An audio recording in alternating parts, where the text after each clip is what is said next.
döküyoruz.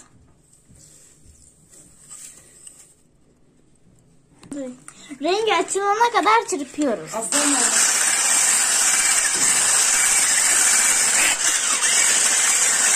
Malzemelerimizi eleğimizin içine koyup eliyoruz.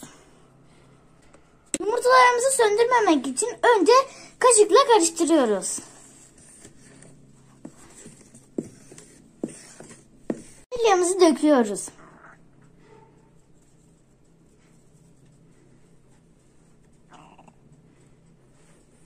Mikserimizle karıştırıyoruz.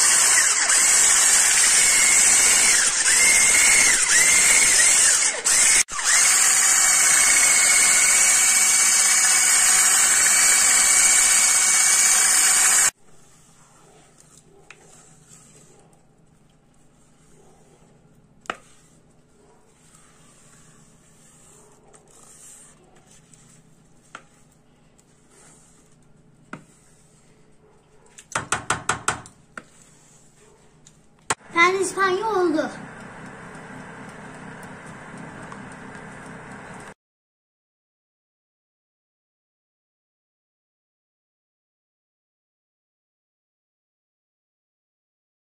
İlk önce şekerimizi döküyoruz.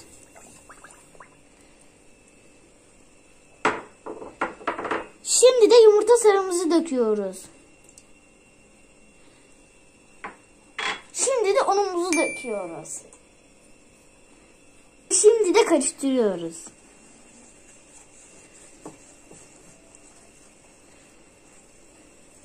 Güzelce karıştırdıktan sonra ocağımıza alıyoruz.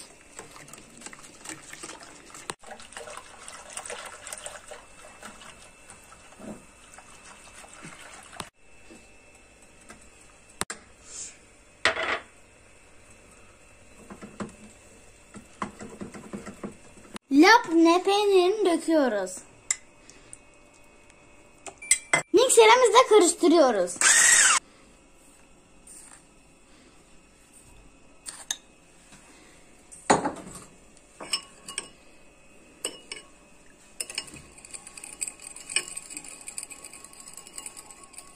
Granül kahvemizi sürüyoruz.